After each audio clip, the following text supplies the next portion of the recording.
کچھ دن پہلے ایک واقعہ سامنے آیا، ایک آدمی کی شادی ہوئی، دلہن نے پہلی رات یحل لہن ان یکتمن ما خلق اللہ فی ارحامہن، اللہ نے عورت کو حکم دیا، مسلمان عورت کو، کہ اگر تمہیں طلاق ہو جائے تو تمہارے پیٹ میں اگر حمل ہے، اس حمل کو، اس پریگننسی کو تمہیں چھپانے کی اجازت بولے نہیں ہے، اگر تم اللہ اور آخرت پر ایمان رکھتی ہو۔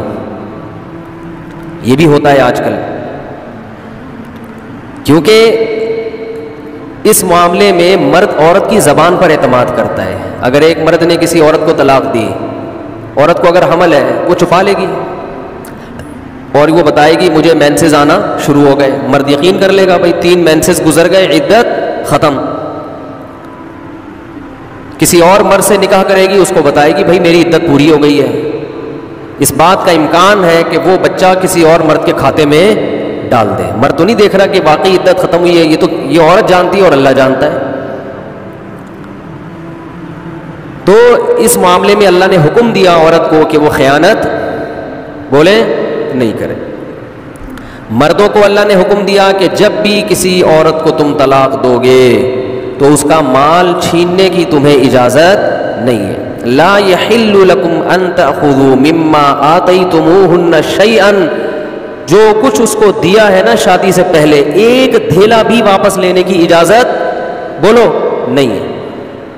آج جہیز بھی جو وہ اپنے گھر سے لائی ہے نا وہ بھی ہتھیا لیتے ہیں، اپنے دیے ہوئے گفٹ تو واپس لیتے ہی ہیں، جو وہ اپنے گھر سے لائی ہے وہ بھی ہتھیا لیتے ہیں۔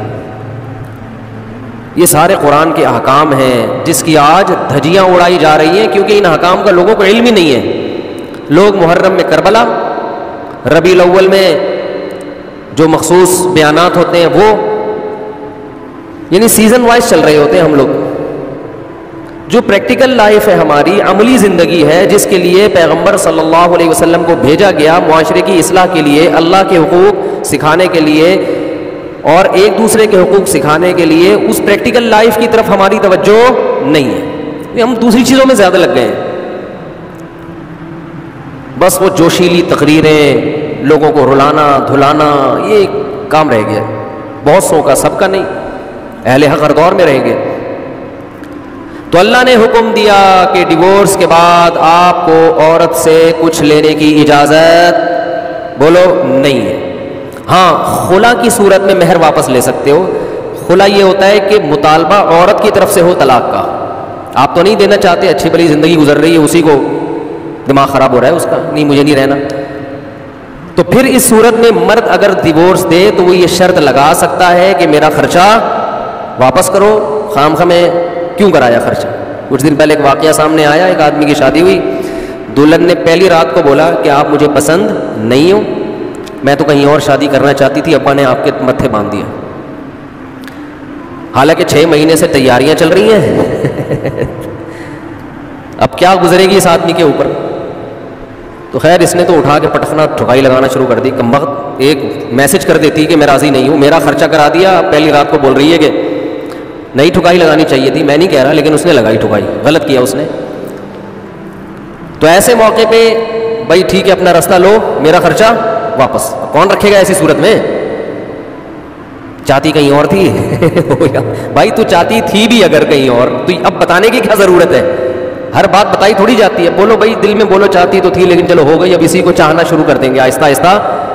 گدھا بھی اگر آپ پال لینا تھوڑے دنوں میں اس سے بھی محبت ہو جاتی ہے، تو پورا 2 ہاتھ 2 پاؤں کا انسان ہے، تھوڑے دنوں میں اچھا لگنے لگے گا، یہ سوچ کے صبر کر لو۔ پوری رپورٹیں پیش کر رہی ہیں اس کو پوری رپورٹ۔ تو ظلم وہاں سے ہو، مطالبہ وہاں سے ہو، تو پھر آپ واپسی کا مہر کا واپس مطالبہ کر سکتے ہیں، بھائی جو مہر دیا واپس دو۔ یہ بھی اللہ نے ان آیتوں میں حکم بیان کیا۔ ایک حکم اللہ نے یہ بھی بیان کیا کہ اگر رخصتی سے پہلے طلاق ہو جائے تو پورا مہر نہیں دینا پڑتا بلکہ آدھا مہر دینا پڑتا ہے۔ 1 لاکھ روپے مہر رکھا گیا تھا، آپ ابھی رخصتی ہوئی نہیں، آپ نے ڈیورس دے دی، تو پورا مہر نہیں ہے بلکہ آدھا مہر ہے۔ اس میں اللہ نے ترغیب دی ہے کہ مرد پورا دے دے تو اچھا ہے، اور عورت کو ترغیب دی ہے کہ آدھا بھی معاف کر دو تو اچھا ہے۔ ترغیب دونوں کو دی جا رہی ہے، چھوڑو بھائی، لیکن حکم بیان کیا جا رہا ہے کہ مرد کو آدھا دینا پڑے گا اگر وہ مطالبہ کرے۔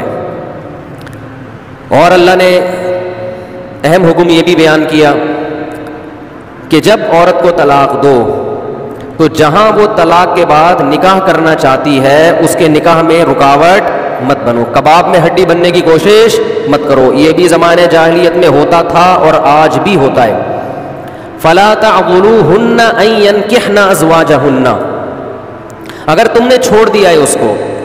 عرب اس کو غیرت کا مسئلہ بنا لیا کرتے تھے کہ ہم نے چھوڑا ہے تو اب ہم کہیں اور اس کی شادی نہیں کرنے دیں گے. ہمارا معاذ اللہ یوں کہتے تھے تھوکا ہوا مال، جیسے آج بھی لوگ کہتے ہیں ہم نہیں کہیں اس کو نکاح کرنے دیں گے. اس سے بھی قرآن نے کیا کیا؟ منع کیا. اور اس سے بھی منع کیا کہ اپنی مرضی سے زبردستی اس کا نکاح بھی مت کراؤ طلاق یافتہ کا. ینکحنا ازواجہن، اپنے سلیکٹڈ شوہر سے نکاح کرنا چاہتی ہے تو تم کباب میں ہڈی بولو نہیں بنو. یعنی اس کو یہ رائٹ ہے کہ وہ جہاں چاہے نکاح کرے. یہ بھی خرابی ہے آج کل بعض علاقوں میں، یہ خرابی ہے کہ بیوہ کو یا طلاق یافتہ کو نکاح تو کرنے دیتے ہیں لیکن بعض علاقوں میں دستور ہے نکاح ہمارے ہی خاندان میں ہوگا، آپ ہمارے خاندان سے باہر نہیں جا سکتی. اس کو بھی قرآن نے کیا کیا؟ بولو ختم. نکاح بھی سے بھی نہیں روک سکتے اور نکاح بھی وہاں ہوگا جہاں آپ نہیں بلکہ یہ چاہے. اس میں اللہ نے عمر کی کوئی قید نہیں لگائی. 40 سال کی بیوہ یا طلاق یافتہ ہو، 50 سال کی ہو، 55 سال کی ہو، یہ تمہارا ہیڈ ایک نہیں ہے. تمہیں زیادہ ٹینشن لینے کی ضرورت نہیں ہے. لوگ بڑی ٹینشن لے رہے ہوتے ہیں کہ تمہیں ضرورت کیا ہے، اب 4 بچے ہیں تمہارے، 5 بچے ہیں، اس عمر میں تمہیں شادی کرتے ہوئے شرم نہیں آتی. چھوڑو بھائی، کیا ضرورت ہے. تو اللہ فرماتے ہیں کہ تمہیں ٹینشن لینے کی ضرورت، بولو یہ اس کا ہیڈ ایک ہے، یہ تمہارا ہیڈ ایک نہیں ہے. جیسے کوئی 4 شادیاں کر رہا ہے تو اس کا ہیڈ ایک ہے نا، آپ کا ہیڈ ایک تھوڑی ہے. یہ آپ پتہ نہیں کیوں پریشان ہیں مفتی صاحب کو کیا ہو گیا. وہی ان کا ہیڈ ایک ہے، آپ کا ہیڈ ایک نہیں ہے. یہ میں اپنی بھی درمیان میں لگا دیتا ہوں نا. تو ہر ایک کے ہیڈ ایک ہم نے پالے ہوئے ہیں. وہ یہ کیوں کر رہا ہے، وہ یہ کیوں کر رہا ہے، وہ کم عمر سے شادی کیوں کر رہا ہے، وہ بڑی عمر سے شادی کیوں کر رہی ہے. یہ ہوتے ہیں نا لوگوں کے مسائل. اس نے یہ کیوں کر لیا. ایک خاتون نے مجھے بتایا کہ وہ ایک دفعہ بیوہ ہوئی، اللہ کی قدرت دوبارہ شادی، دوبارہ بیوہ ہو گئی. تیسری دفعہ جب ان کی شادی ہو رہی تھی لوگ مذاق اڑا رہے تھے، بس کرو یار 2 دفعہ بیوہ ہو گئی، اب آرام سے بیٹھو. اب وہ بیوہ تو کوئی بھی ہو سکتا ہے، جوانی میں بھی عورتیں بیوہ ہو جاتی ہیں. تو اب دیکھو لوگوں کو تکلیف ہو رہی ہے، بھائی یہ اس کا ہیڈ ایک ہے. اچھا لوگ اس سے شادی کرتے ہوئے ڈر رہے تھے ان سے کہ میں بھی بیوہ، پھر میں نہ مر جاؤں. تو اس کا اس سے کوئی تعلق نہیں ہے. ہو سکتا ہے 2 دفعہ بیوہ ہونا تقدیر میں لکھا ہو، 3 دفعہ نہ ہو. یہاں مجھے وہ چٹکلا یاد آتا ہے. وہ ایک آدمی نے، ابھی چھوڑو چٹکلوں کو، بھی قرآن کو فوکس کرتے ہیں. آخر میں چٹکلے ہونا یہ صحیح ہوتا ہے، درمیان میں ہی آ جائیں تو پھر سارا موضوع چینج ہو جاتا ہے. اتنے اچھے حکام بیان ہو رہے ہیں قرآن کے، آگے اس کو آپ نے لوگوں کو بتانا بھی ہے. تو اللہ نے حکم دیا کہ طلاق کے بعد ایک دھیلا واپس نہیں لینا. خلا کی صورت میں لے سکتے ہو مگر خلا بھی شوہر کی رضا سے ہوتا ہے، یک طرفہ نہیں ہوتا، یاد رکھیں. دوسرا کام تم نے کیا کرنا ہے، اس کو کہیں اور نکاح سے روکنا نہیں ہے. تیسرا کام یہ کرنا ہے نکاح بھی وہاں کرنا ہے جہاں وہ چاہتی ہے. تمہاری مرضی نہیں مسلط ہوگی، اس کی مرضی چلے گی. اور اگر پرانے شوہر سے نکاح کرنا چاہے اور 2 طلاقیں ہوئی ہو تو وہاں بھی کر سکتی ہے، کیونکہ آیت کا ایک شان نزول بھی ہے. ایک صحابی نے اپنی بہن کا نکاح کسی صحابی سے کرایا، تھوڑے دنوں میں طلاق ہو گئی. طلاق ایک تھی، عدت ختم ہوئی، نکاح ختم. اب تھوڑے دنوں کے بعد دوبارہ ان دونوں کا دل چاہنے لگا کہ ہم آپس میں کمپرومائز کر لیں. ہوتا ہے وقتی طور پر اختلافات بہت زیادہ ہوتے آتے ہیں، جب دور رہتے ہیں تو آپس میں میلان ہونے لگتا ہے. لیکن وہ جو صحابی تھے نا جن کی بہن کو طلاق ہوئی تھی، انہوں نے کہا کہ اب میں اپنی بہن کا نکاح دوبارہ اس آدمی سے بولو نہیں کروں گا. اور کہا کہ یا رسول اللہ میں نے ان کی عزت کی، ان کو اپنی بہن نکاح میں دی، انہوں نے لڑائی جھگڑا کر کے طلاق دے کے گھر میں بٹھا دیا اس کو، میں کیسے دوبارہ. ایک ذلت محسوس ہوتی ہے نا انسان کو. قرآن میں اللہ نے آیتیں نازل کی کہ اگر وہ اپنے شوہر سے نکاح کرنا چاہتی ہے تو درمیان میں رکاوٹ مت بنو. لڑے بھی وہ خود تھے، اب جڑ بھی خود رہے. نہیں یاری بات. اس کو بھی لوگ غیرت کا مسئلہ بنا لیتے ہیں، سسر صاحب بنا لیتے ہیں. میرے داماد نے میری بیٹی کو طلاق دی ہے، میں تو نہیں واپس بھیجوں گا. بھائی دنیا میں جو آدمی میں لچک نہیں ہے نا، فلیکسیبلٹی نہیں ہے، لچک نہیں ہے جس میں، وہ کبھی بھی کامیاب نہیں ہو سکتا. یاد رکھو یہ جو ہوتا ہے نا، میں اصول کا پکا. بھائی اصول کا پکا ہونا تو اچھا ہے، لیکن یہ اصول ہی غلط ہے کہ جو کہہ دیا تو اس پہ قیامت تک قائم رہنا ہے. یہ اصول ہی غلط ہے. اصول یہ ہونا چاہیے کہ جب موقع کی مناسبت سے جو بات ٹھیک لگے گی اپنے آپ کو چینج کر لوں گا. یہ اصول ٹھیک ہے, اس اصول پہ پکے رہو, اور یہ نبی سے ہمیں ملتا ہے یہ اصول. حدیث میں آتا ہے ایک صحابی نبی کے پاس آئے, مجھے صدقہ چاہیے, یہ چاہیے, وہ چاہیے. آپ نے فرمایا اللہ کی قسم تم پر خرچ نہیں کروں گا میں. وہ چلے گئے. آپ نے دوبارہ بلایا, فرمایا ان پہ صدقہ کرو, دے دو. وہ پریشان, یا رسول اللہ آپ نے تو قسم اٹھائی تھی کہ میں آپ کو نہیں دوں گا. آپ نے فرمایا مر رآ علی یمین فرآ غیرہا خیرا منہا فلیکفر عن یمینہ, کہ جو شخص کسی بات پہ قسم اٹھا لے, جائز بات ہو, کوئی اگر حرام پہ قسم اٹھائی وہ تو بچنا لازم ہے نا, کہ میں گناہ نہیں کروں گا, وہ تو ویسے ہی حرام ہے. جائز کام, صدقہ تو جائز ہے نا, بلکہ ثواب ہے. فرمایا کوئی کسی جائز کام پہ قسم اٹھائے, پھر بعد میں اس کو خیال ہو کہ مجھے قسم توڑ دینی چاہیے, اس کا مائنڈ کیا ہو گیا, چینج, تو اسے چاہیے قسم توڑ دے اور کفارہ ادا کر دے, اس قسم پہ قائم بولو نہ رہے. قسم پہ جب قائم نہ رہنے کا حکم ہے تو بغیر قسم کے میں نے جو بول دیا بس وہ پتھر پہ لکیر بن گیا, یہ تو پاگل اور گدھے ہونے کی علامت ہے. قسم بھی اگر کھا لی ہو تو بھائی اس وقت یہ خیال تھا کہ نہیں دینا, اب زمینی حقائق کہہ رہے ہیں کہ اس کو دینا ہے, تو اب قسم توڑو, کفارہ ادا کرو اور دے دو. بات نہیں آ رہی میرا خیال ہے. یہ کس کی سیرت ہے, نبی کی. نبی سے زیادہ کسی کی پکی زبان ہو سکتی ہے, لیکن ایسی لچک سکھائی ہے کامیاب بننے کے لیے کہ یہ نہیں کہ جو کہہ دیا تو وہ پتھر پہ لکیر. گراؤنڈ ریئلٹی کے لحاظ سے, ماحول کے چینج ہونے کے لحاظ سے آپ نے اپنا رویہ کیا کرنا ہے, چینج کرنا ہے.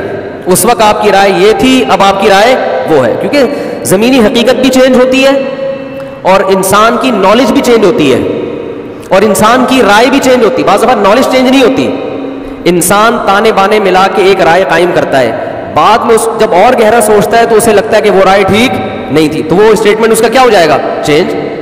کوئی بات نہیں, دن میں 100 دفعہ چینج ہو جائے. ناکام وہ ہے جو کہہ دیا تو اڑ گیا, بس کچھ بھی ہو جائے. اب دیکھو ایک آدمی آپ کو مستحق نظر نہیں آ رہا تھا, آپ نے کہا اللہ کی قسم تجھے میں صدقہ نہیں دوں گا, تو فراڈی ہے. بعد میں پتہ چلا نہیں فراڈی نہیں ہے, آپ کو نہیں, میں نے تو بول دیا تھا میں نہیں دوں گا. بھائی اب فراڈی ہونے کی بیس پہ نہیں دے رہے تھے, تو اب پتہ چل گیا یہ فراڈی نہیں ہے. بعض دفعہ پہلے بھی پتا تھا فراڈی نہیں ہے, اب بھی پتہ نہیں ہے, لیکن پہلے خیال تھا کہ نہیں دینا چاہیے, اب خیال ہے کہ دے دینا چاہیے, تو رائے چینج کر لو. بہت مشکل ہے. اور گھریلو جھگڑوں میں تو میاں بیوی کی طبیعت میں اگر لچک نہیں ہے نا, 4 دن بھی ان کا رشتہ نہیں چل سکتا. یہ تو مجھ سے ابھی لکھوا کے سگنیچر انگوٹھے لگا لو, جیسے سبزی والے نہیں ٹھپے لگائے تھے انگوٹھے لے کے گھوم رہا ہوں. لیکن آپ انگوٹھے نہیں, آپ مجھے پکڑ لینا, میں کہاں بھاگوں گا. وہ جب بھی انگوٹھے کی بات آتی ہے مجھے وہ سبزی والا یاد آتا ہے جس کو میں نے بزنس کے لیے پیسے دیے تھے, اور اس نے ایمانداری میں اسٹیمپ پیپر پہ اپنے انگوٹھے لگا کے دیے تھے. جب وہ پیسے لے کے بھاگا تو 3 سال میں نے وہ انگوٹھے سنبھال کے رکھے.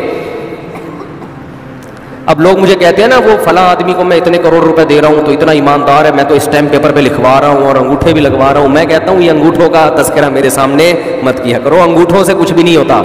بندہ اگر 2 نمبر ہے, اسٹیمپ پیپر بکری کو کھلا دینا, کسی کام کا نہیں ہے یہ اسٹیمپ پیپر, عدالت سے بھی نہیں نکلوا سکتے. سمجھتے ہو, لکھوایا کرو ضرور, لیکن اس سے ہوگا کچھ بھی نہیں. عدالت انگوٹھا دیکھ کے بولے گی بس ٹھیک ہے انگوٹھا, اب انگوٹھے کو پکڑ کے جیل میں ڈال دو, بس انگوٹھے کو دیے تم نے پیسے. بندہ تو پکڑائی میں آئے گا ہی نہیں, آ بھی گیا تو کچھ بھی نہیں کر سکتے. عدالت کہے گی دیے کیوں تھے. تو پیسہ دینے سے پہلے 100 دفعہ سوچا کریں. خیر, تو کیا بات چل رہی تھی, ابے انگوٹھے کی بات کہاں سے آئی.